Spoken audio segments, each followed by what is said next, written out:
کیا ہوگا کہ ان کے بارے میں تو کیا کہتا تھا، تو میرے امام نے برجستہ یہ جواب دیا ہوگا، انہیں جانا انہیں مانا نہ رکھا غیر سے کام، للہ الحمد میں دنیا سے مسلمان۔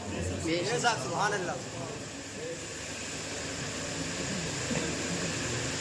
یہ واقعات، یہ حادثات جو آج ہم لوگوں کو دیکھنے کے لیے مل رہے ہیں، فرض کریں ایکسیڈنٹ پہ کسی کی موت ہو جانا ہے، کوئی ڈوب کر کے مر گیا، کوئی جل کر کے مر گیا، کوئی ہارٹ کی بیماری میں مر گیا، کوئی شوگر کی بیماری میں مر گیا، کسی کو برین ہیمریج ہو گیا، کوئی بچوں کے غم میں مر گیا۔ یہ دنیا کے حادثات و واقعات اس بات پر شاہد و مقام ہے کہ کوئی بھی انسان دنیا میں ہمیشہ رہنے کے لیے، کوئی بھی انسان دنیا میں ہمیشہ رہنے کے لیے نہیں آیا ہے۔ اللہ نے جب انسان کو پیدا کرنے کا ارادہ فرمایا تو حضرت میکائیل کو زمین پر بھیجا کہ جاؤ زمین سے مٹی لے کر کے آؤ۔ حضرت میکائیل زمین پر مٹی لینے کے لیے آئے۔ جب حضرت میکائیل نے مٹی کو اٹھانا چاہا تو مٹی میکائیل علیہ السلام کی بارگاہ میں عرض کرتی ہے، میکائیل آپ مجھے لے کر کے نہ جائیں، اس لیے کہ میں جانتی ہوں مجھ سے انسان بنے گا، خدا کی نافرمانی انسان کرے گا، بدلے میں جہنم میں ڈالے جاؤ گے۔ حضرت اسرافیل علیہ السلام آئے، مٹی کو اٹھانا چاہا، مٹی نے پھر سے وہی کہا، آپ مجھے لے کر کے نہ جائیں، میں جانتی ہوں کہ مجھ سے انسان بنے گا، خدا کی نافرمانی انسان کرے گا، بدلے میں جہنم میں جاؤں گا۔ آخر میں اللہ نے حضرت اسرائیل علیہ السلام کو دیا کہ جاؤ ہوئے زمین سے مٹی لے کر کے۔ حضرت اسرائیل علیہ السلام مٹی لینے کے لیے آئے، زمین پھر سے رونے لگی، اے اسرائیل علیہ السلام آپ مجھے کہاں لے کر کے جا رہے ہیں؟ مجھے پتا ہے کہ میں مٹی ہوں، مجھ سے بنے گا انسان، خدا کی نافرمانی انسان کرے گا، بدلے میں جہنم میں میں جاؤں گی۔ حضرت اسرائیل علیہ السلام نے کہا کہ میں مانوں گا نہیں، اس لیے کہ مجھے خدا نے بھیجا۔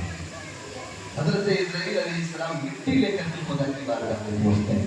یہی وجہ ہے کہ اللہ نے انسان کی روح قبض کرنے کے لیے حضرت میکائیل کو مقرر نہیں کیا، انسان کی روح قبض کرنے کے لیے اللہ نے حضرت اسرافیل کو مقرر نہیں کیا، بلکہ اللہ نے انسان کی روح قبض کرنے کے لیے حضرت اسرائیل علیہ السلام کو مقرر کیا ہے، اس لیے کہ وہی روئے زمین سے مٹی لے کر کے گئے سے جس سے انسان کو بنائے۔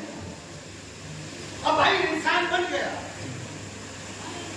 اب ہر علاقے کی مٹی الگ ہوتی ہے۔ میں اپنی بات کو بہت جلدی ختم کروں گا۔ ہر علاقے کی مٹی الگ ہوتی ہے۔ اس جگہ کی مٹی کالی ہوتی ہے، جس انسان کی تخلیق میں کالی مٹی کا استعمال ہوا ظاہر ہے وہ کالا ہوتا ہے۔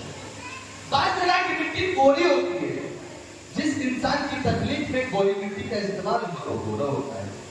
بعض جگہ کی مٹی سخت ہوتی ہے، تو جس انسان کی تخلیق میں سخت مٹی کا استعمال ہوا اس کی عقل میں سختی اور بلندی ہوتی ہے۔